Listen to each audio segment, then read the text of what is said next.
आते हैं।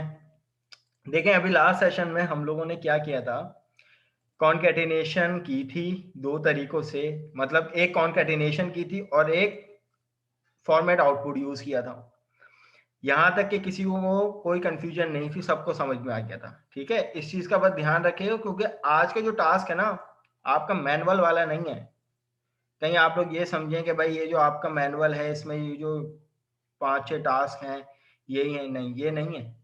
अब टास्क आप लोगों का मैं खुद आप लोगों के पोर्टल की डिस्क्रिप्शन पे लिखूंगा, question number 1, question number 2, question number 3 करके, इस तरीके से। ठीक है, टास्क ये वाला नहीं है, मैं आपको बता दूं कि कहीं कोई ये मुझे चिपका दे, नहीं, मैं कैंसिल कर दूंगा। आप लोगों को अभी रिकॉर्डिंग हो रही है, पहले बता दिया कि मैनुअल वाला टास्क नहीं है, टास्क मैं खुद अपने घर का बना हुआ फ्रेश दूंगा आप लोग।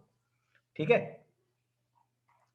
अच्छा भाई, अब अगला जो कॉन्सेप्ट आता है वो हमारे पास क्या आता है कि मैं सिनेरियो अगर आप लोगों के सामने रखूं कि भाई अगर फॉर एग्जांपल हमें पता है कि मैं कंसोल डॉट राइट लाइन करता हूं और डबल कोटेशन में मैं लिखता हूं अपना नाम।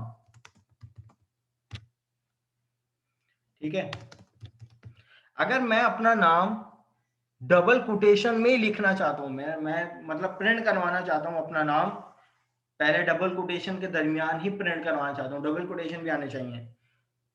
How is it possible? ये काम करूंगा मैं आपके हिसाब से।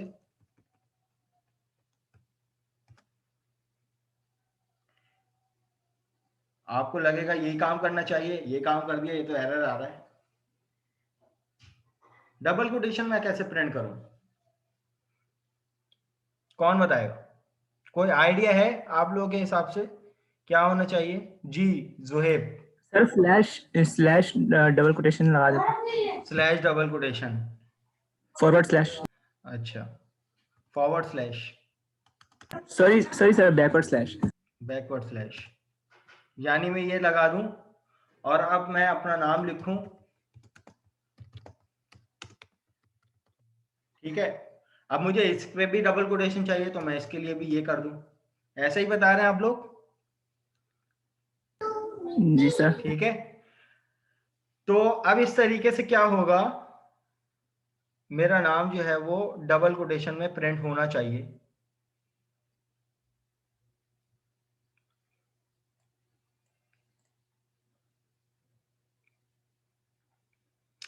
ठीक है जनाब, ये मेरा नाम जो है वो डबल कोटेशन में प्रिंट हो गया। ये यूं समझ लें कि मेरी हेडिंग हो गई, कोई भी हेडिंग हो सकती है। अब क्लास मुझे ये बात बताएं कि ये स्लैश क्यों प्रिंट नहीं हो रहा? ये स्लैश क्यों प्रिंट नहीं हो रहा? जिस तरह एबीसी में नंबर्स आ रहे थे उसी तरह इसकी वैल्यू होगी। और कोई? जी रहमतुल्लाह, आप ही ने जवाब दिया था ना, माशाल्लाह। सर अब आप मुझे इसका ये रीजन बताएं। सर ये सिंटेक्स है उसके लिए सर, कोटेशंस के लिए। क्या कहते हैं इसको, कुछ नाम होगा इसका? सर इसका नाम नो आइडिया सर। कोई है इसको बारे में कोई डिफाइन करना चाहे? वजिया ने बताया कि भाई इसके पीछे, वजिया ने बताया था ना कि इसकी भी कोई ना कोई पीछे वैल्यू होगी। Yes sir. कोई और है? देखो पहली बात तो ये है कि इस टाइप को, चलो इसकी एक और एग्जांपल मैं दिखाता हूँ। अगर मुझे सिंगल कोटेशन प्रिंट करना हो तो भाई मुझे यहाँ पर सी शार्प में सिंगल कोटेशन की कोई ऐसी यहाँ पर अगर फॉर एग्जांपल मैंने अपना नाम मुझे सिंगल कोटेशन में देना है तो मैंने यहाँ पर फॉर एग्जांपल ये कर डबल दिया। बैक स्लैश डालेंगे तो शायद एक बैक स्लैश जो है प्रिंट होगा।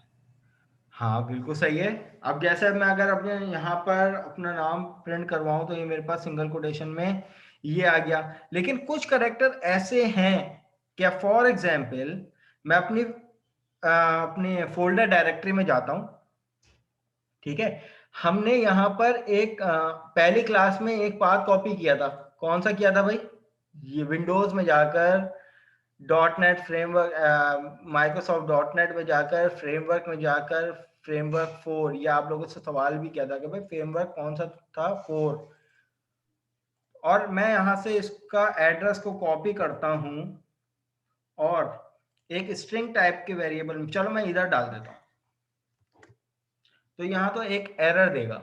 अब मुझे कोई इस एरर को डिफाइन करेगा कि ये एरर क्या मतलब है, ये क्यों एरर आ रहा है, ये क्यों प्रिंट नहीं करेगा। इसमें बैकवर्ड स्लैश है शायद, लोकेशन डाली है। हाँ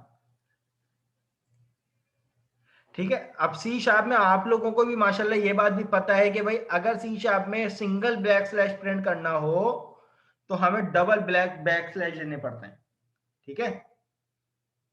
इसी तरीके से अगर ये सिंगल प्रिंट करवाना हो तो डबल देना पड़ेगा, अगर इसी तरीके से ये भी सिंगल प्रिंट करवाना हो तो डबल देना पड़ेगा, और इसी तरीके से अगर ये भी मुझे सिंगल प्रिंट करवाना हो तो डबल देना पड़ेगा। तो जब मैं इसको प्रिंट करूंगा तो मेरे पास ये पूरा ये आ जाएगा। अब आप यहाँ पर ये देखो एरर मुझे यहाँ तो नहीं दे रहा था, लेकिन मैंने जब इसको प्रिंट करवाना था तो मुझे डबल देने पड़े यहाँ पे।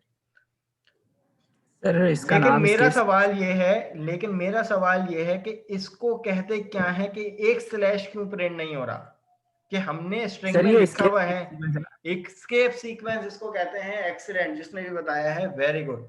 ये कॉन्सेप्ट होता है एस्केप सीक्वेंस का कि भाई कुछ की वैल्यू ऐसी होती हैं जो आपके कोड में मौजूद तो होती हैं लेकिन उनकी फंक्शनैलिटी भी होती है, लेकिन उनका कोई वजूद नहीं होता, जाहिरी तौर पर नहीं होते, वो रूहानी तौर पर होते हैं। इस चीज से समझना कि भाई अब ये हमारे पास क्या है कि ये जो सिंगल स्लैश है ना, जैसे हमने डबल दिया सिंगल प्रिंट करवाने के लिए, तो ये जो एक और स्लैश है ना वो एज एस्केप सीक्वेंस तौर पर यूज हो रहा है, ठीक है। कि वो आपके कोड में तो मौजूद है, ये देखें आपके कोड में तो मौजूद है, बट इसका जाहिरी वजूद कुछ नहीं है, लेकिन इसकी एक इंप्लीमेंटेशन ये है कि स्लैश के साथ अगर दूसरा स्लैश दिया तो वो एक सिंगल स्लैश प्रिंट करेगा। आप सी शार्प में डायरेक्ट ये वाला काम नहीं कर सकते कि फॉर एग्जांपल अगर मुझे अपना एक सिंगल स्लैश प्रिंट करवाना है तो आप जो है वो हमेशा डबल स्लैश दोगे, सिंगल स्लैश डायरेक्ट नहीं दे सकते, it will give the error. Single backward slash है, फॉरवर्ड स्लैश आ सकता है क्योंकि ये एक वैल्यू है, ये आराम से प्रिंट होगा, इसके लिए डबल फॉरवर्ड स्लैश देने की जरूरत नहीं है। अलबत्ता हमारे पास जो बैकवर्ड स्लैश होता है वो एज अ एस्केप सीक्वेंस है कि जिसका अपना क्या काम है कि अगर इसके साथ अगर एक स्लैश लगाओ तो ये सिंगल स्लैश प्रिंट करेगा, इसके साथ अगर डबल कोटेशन लगाओ तो ये डबल कोटेशन प्रिंट करेगा। इसी तरीके से बहुत सारे एस्केप सीक्वेंस होते हैं कि अगर मुझे फॉर एग्जांपल अपने नाम, ये मैंने यहां पर लिखा सैयद अफान, और सैयद और अफान के दरमियान मैंने एक एस्केप सीक्वेंस यूज किया, कौन सा, स्लैश एन का, ठीक है। जबकि मैं यहां पर कंसोल डॉट राइट यूज कर रहा हूं तो लाइन ब्रेक का कहीं भी सिलसिला नहीं होगा। बट ये वाला एस्केप सीक्वेंस क्या होता है कि ये आपके कोड में तो मौजूद है लेकिन ना तो ये प्रिंट होगा, लेकिन इसकी अपनी फंक्शनलिटी जरूर होगी। ये क्या करेगा, सैयद और अफान के दरमियान लाइन ब्रेक कर देगा, ठीक है। तो सैयद और लाइन ब्रेक करके अफान को नीचे प्रिंट कर देगा। Is it clear? तो ये एस्केप सीक्वेंस का कॉन्सेप्ट है। आप लोगों से सवाल ये किया जा सकता है कि भाई what is the functionality of escape sequence, या what is escape sequence, elaborate the term escape sequence. तो ये बताओगे आप कि एस्केप सीक्वेंस एक हमारे पास स्पेशल टाइप ऑफ कैरेक्टर्स होते हैं कि जिनका अपना कोई वजूद नहीं होता लेकिन उनकी इंप्लीमेंटेशन जरूर होती है। अब आप यहाँ पर ये देखो कि मेरे पास पूरा स्ट्रिंग क्या है, ये पूरा मिलकर स्ट्रिंग ही बना ना, लेकिन जो डिस्प्ले होगा वो ये होगा और ये होगा। लेकिन इसने, इस वाले स्ट्रिंग ने, यानी इन दो कैरेक्टर ने क्या किया, एक फंक्शनलिटी प्रोवाइड करी कि भाई लाइन ब्रेक कर दी दोनों कैरेक्टर्स के दरमियान, ठीक है। इसी तरीके से मेरे पास एक एस्केप सीक्वेंस होता है कैरियज रिटर्न का। अब लाइन फीट और कैरियज रिटर्न का क्या मतलब होता है कि भाई अब यहां पर अगर मैं इसका आउटपुट चेक करूं तो कैरियज रिटर्न जहां पे भी लिखा हुआ होगा, ठीक है, जहां पर भी लिखा होगा वो उससे पहले के तमाम कंटेंट को हाइड कर देगा। कोड में तो मौजूद होगा बट हाइड कर देगा। तो यहां पर मुझे सिर्फ मिलेगा फॉन्ट। तो अब आप यहां पर देखो कि भाई कैरियज रिटर्न भी एक एस्केप सीक्वेंस है जो कि कोड में मौजूद है लेकिन उसकी अपनी कोई इंप्लीमेंटेशन नहीं है। This is called sorry code में मौजूद है लेकिन अपना कोई वजूद नहीं है, लेकिन इम्प्लीमेंटेशन जरूर है। This is called escape sequence. अब आपके पास ये तमाम टाइप के एस्केप सीक्वेंस आ गए, ठीक है। अगर आपको सिंगल कोटेशन प्रिंट करना हो, अगर एरर आए तो आप स्लैश डालकर सिंगल कोटेशन दे दो, हमने डायरेक्ट दिया था हो रहा था। लेकिन डबल कोटेशन के लिए हम डायरेक्ट डबल कोटेशन नहीं दे सकते, आप स्लैश डालकर डबल कोटेशन दोगे तो ये बन गया इसका एस्केप सीक्वेंस। अगर आपको बैक स्लैश प्रिंट करवाना है तो अभी देखा था सिंगल बैक स्लैश प्रिंट करवाने के लिए आपको एक एस्केप सीक्वेंस का स्लैश और जो प्रिंट करवाना हो वो स्लैश। अब ये क्या है, स्लैश के बाद जीरो का मतलब होता है एक नल वैल्यू, ठीक है, एक नल वैल्यू, कुछ भी नहीं, एम्प्टी। इसी के बाद हमारे पास अलर्ट होता है, बैक स्पेस होता है, इसी तरीके से फॉर्म फीड होते हैं, इसी तरीके से न्यू लाइन होती है, न्यू लाइन भी हमने देखा, कैरियर रिटर्न भी देखा, हॉरिजॉन्टल टैब भी देखा और वर्टिकल कोटेशन भी देखा। अब फॉर एग्जांपल मैं यहाँ पर इन दोनों के दरमियान लिखता हूँ स्लैश टी। अब ये क्या करेगा, 5 स्पेस का गैप आ जाता है, 8 कैरेक्टर का गैप आता है, 8 कैरेक्टर का मेरे पास स्पेस आता है। तो जब मैं यहाँ पर इसको इम्प्लीमेंट करूंगा तो ये मेरे पास क्या करेगा, ये हॉरिजॉन्टल टैब होता है, इसमें आते हैं इनके दरमियान 8 कैरेक्टर का गैप आता है मेरे पास, ठीक है। इसी तरीके से अगर मैं यहाँ पर बात करता हूँ, स्लैश वी था ना मेरे पास जो वर्टिकल कोटेशन था, तो स्लैश वी था, तो ये मुझे एक सिंबल ला के देगा इन दोनों कैरेक्टर के दरमियान, जिस सिंबल को हम लोग कहते हैं ये वाला सिंबल, वर्टिकल कोटेशन। तो ये तमाम एस्केप सीक्वेंस हम अपनी एज पर रिक्वायरमेंट में इस्तेमाल करते हैं। अब गालिबन इसके टास्क क्या हो सकते हैं आपके हिसाब से, कि हम इन तमाम चीजों से इंप्लीमेंटेशन क्या कर सकते हैं। अगर मैं फॉर एग्जांपल सैयद और अफान के दरमियान स्लैश बी कर दूं बैक स्पेस, तो अब मुझे इसका आउटपुट बताओगे क्या जनरेट होगा, जी कौन बताएगा। बैक स्पेस की सबको पता है ना क्या होती है, सर ये डी डी जो है ना इसको मतलब डिलीट कर देगा, टी को रिमूव कर देगा, SYEAFFAN ये मेरे पास जो है इसका आउटपुट आएगा। तो इसने क्या किया कि जिस कैरेक्टर के बाद बैक स्पेस था, तो बैक स्पेस क्या करता है, मूव फॉरवर्ड नहीं होता, बैकवर्ड मूव होता है।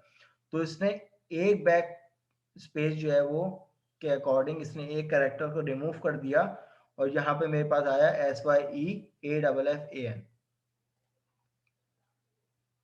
ठीक है।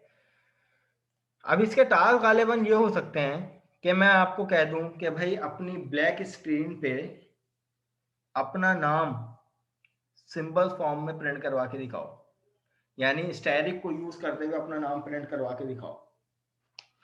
तो अब वहां पर क्या होगा कि अगर मुझे फॉर एग्जांपल यूज करना है एच का कैरेक्टर यूज करना है, तो भाई एच के लिए क्या होगा कि भाई एक स्टैटिक लगाऊंगा, ठीक है, उसके बाद स्लैश एन लगा के एक स्टैटिक लगाऊंगा,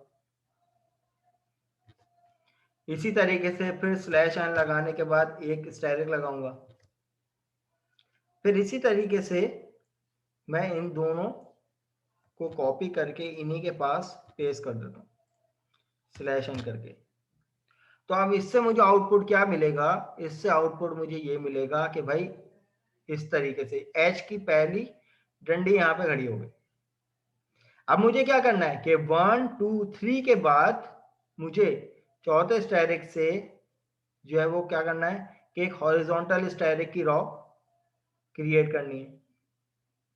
तो आप इस वाले स्टैटिक से पहले के स्टैटिक नंबर 3 है, तो यहाँ पर भी 3 ले लो, तो हम यहाँ पर एक और स्टैटिक कर देते हैं स्लैश एन और ये आ गया स्टैटिक।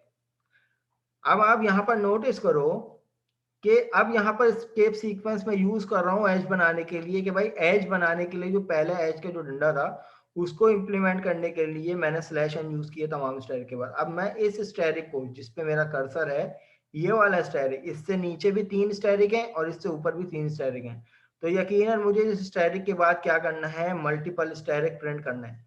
तो इसका मतलब 1 2 3 के बाद ये जो चौथा स्टैटिक है, तो इसके बाद मुझे क्या करना होगा 1 2 3 और 4 के बाद मुझे मल्टीपल स्टैटिक प्रिंट करवाने पड़ेंगे, इतने कि भाई मेरा ऐश का कैरेक्टर हो जाए। तो आप यहाँ पे स्पेस दे दो, थोड़ा सा एक एक कैरेक्टर का स्पेस भी दे दो, इट्स अप टू यू। तो अब इससे क्या होगा, अब इससे मेरे पास कुछ ऐसी शक्ल आएगी, ठीक है। अब मुझे क्या करना है कि जो मेरा ये वाला स्टैटिक है, इसी स्टैटिक से मुझे ये वाले स्टैटिक खड़े करने। तो अगर हम यहाँ पे देखें तो ये मेरे पास हॉरिजॉन्टल टी बन गया, वर्टिकल टी बन गया, कुछ ऐसा। अब मुझे क्या करना है कि भाई स्टैटिक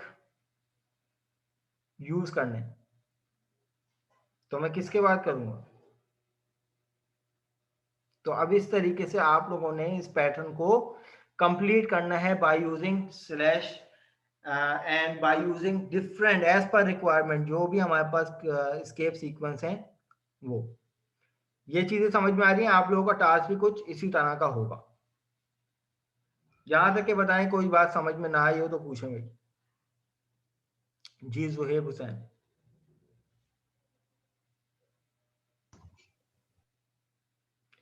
जी जुहेब, कोई सवाल है? अली मोहम्मद, कोई सवाल है आपका? सर ये वर्टिकल कोड समझ में नहीं आया। यह वर्टिकल कोड एक सिंबल है, इतना यूज भी नहीं होता। वर्टिकल कोड देखो, सिंगल कोटेशन क्या होता है, उसको हम लोग हॉरिजॉन्टल कह लेते हैं। वर्टिकल कोटेशन किसी अगली लाइन पे रहते हुए तुम मुझसे पहली वाली लाइन के किसी कैरेक्टर को तुम वो करवाओ, शो करवाओ या इशारा करो, कुछ ऐसा ही होता है। जी जुहेब रेज हैंड किया हुआ, कोई सवाल है आपका तो पूछ लें भाई। सर एक दफा कंप्लीट एज बना के दिखा देंगे आप? मुझे नहीं आता, आप लोग बनाएंगे, मुझे इसके बाद नहीं आता। अच्छा, एक स्टूडेंट की रिक्वेस्ट थी कि भाई सर ये हमारी लैब यहाँ पे कंप्लीट हो चुकी है भाई, ये स्केप सीक्वेंस पे लैब नंबर 3 हमारी कंप्लीट हो चुकी है, ठीक है। और ऐसा है कि वो स्टूडेंट यहाँ पे मौजूद है जिसने रिक्वेस्ट की थी कि सर मार्कशीट पे काम करना है। वो स्टूडेंट है कल रात जिन्होंने टेक्स्ट किया था, रिक्वेस्ट की थी कि सर मार्कशीट पे काम करना है हमने।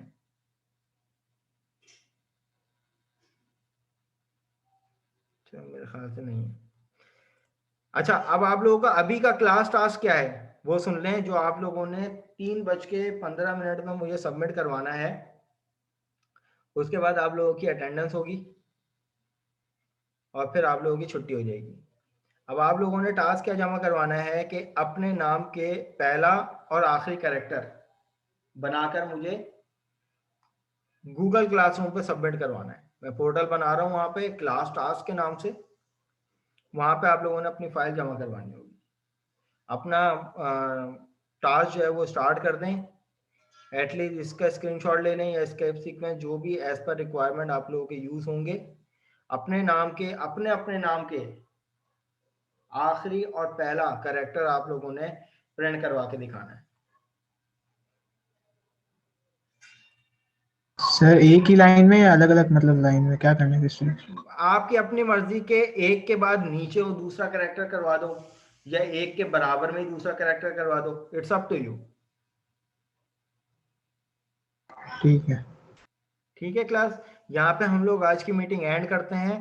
2:15 आप लोग क्या करो, 3:15 मुझे टास्क सबमिट करवाओ, देन उसके बाद हम सेशन ज्वाइन करेंगे, उसमें आप लोगों की अटेंडेंस होगी। सर ठीक है एक्चुअली भाई। मेरे पास अभी लैपटॉप नहीं है, मैं कहीं जाके असाइनमेंट बनाता हूँ तो मैं आपको 3:15 तक कैसे सबमिट कराऊंगा? अब ये मेरा तो काम नहीं है, ये मैं क्या करूं इस पे। अब इससे ये भी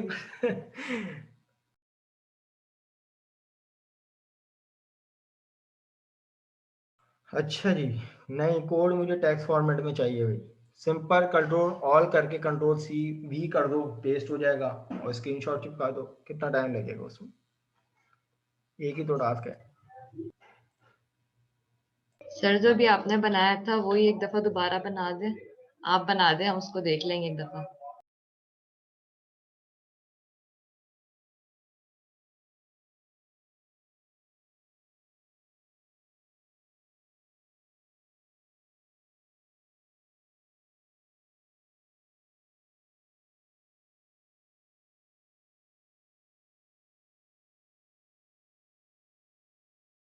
ओके सर।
नेम अपना यूज करना है, अपने नेम के 2 कैरेक्टर। चलो एक ही कैरेक्टर प्रिंट करवा के दिखा दो, अगर एक ही कैरेक्टर आप लोगों से बनना है तो एक कैरेक्टर यूज कर लो अपने नेम का, ठीक है।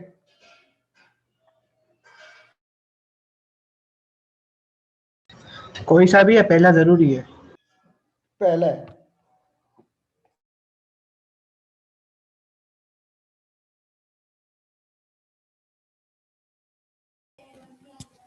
सर जो हम प्रोजेक्ट बनाएंगे वो विजुअल सी शार्प और कंसोल एप्लीकेशन से बनाएंगे।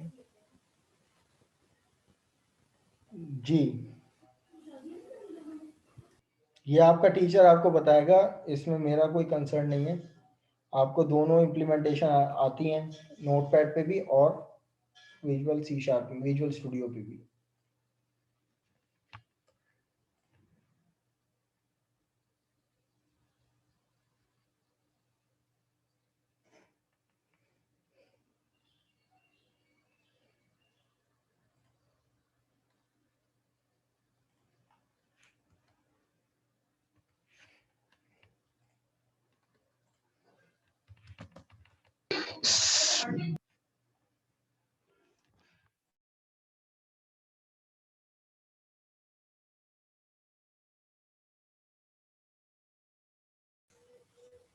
सर ये आप मुझे बता सकते हैं कि अपना नाम किस तरीके से प्रॉपरली किस तरीके से प्रिंट करना है? सारे अपना वो नाम यूज नहीं, अपना नाम नहीं, अपने नाम का पहला कैरेक्टर आपको डिजाइन करना है। ओके सर, वो स्टार्स के जरिए किसी भी जी तरीके से अपने नाम जी, का पहला कैरेक्टर। स्टार यूज सही कर है, लें, सही है। हैश यूज कर लें, प्लस यूज कर लें, इट्स अप टू यू। ठीक है, थैंक यू सर।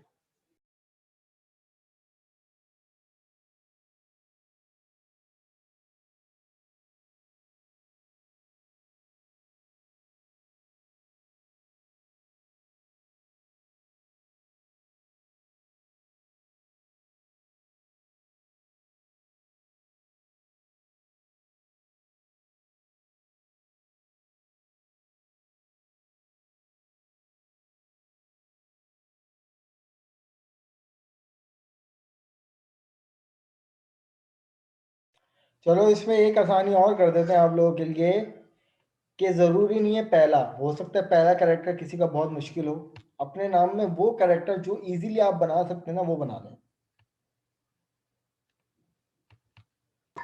सर आप अपनी स्क्रीन दोबारा विजुअल स्टूडियो पे लेके जाना प्लीज। पोर्टल क्रिएट कर लूं जरा। तो सर शेयर स्क्रीन में जाके सिर्फ विजुअल स्टूडियो की शेयर करें ताकि आप पोर्टल आसान से बना सकें।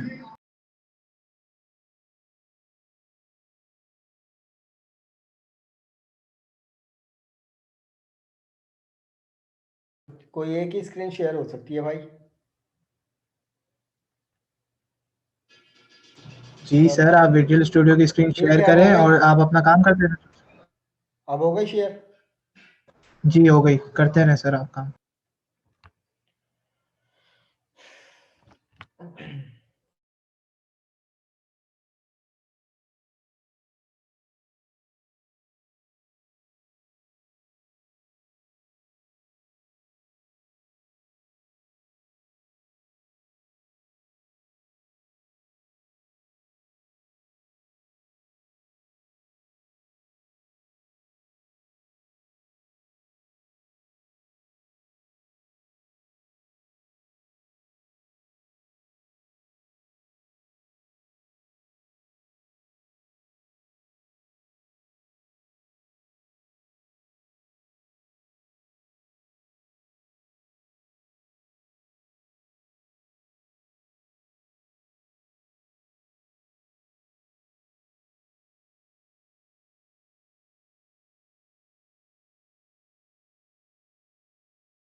सर हो गया।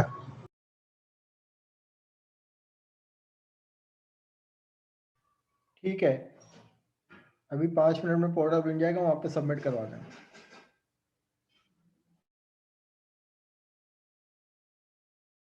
सर डायगोनल लाइन कैसे बनाएंगे? ये आपको मल्टीपल कंसोल डॉट राइट की इंस्ट्रक्शन यूज करनी पड़ेगी, स्पेस लगाकर।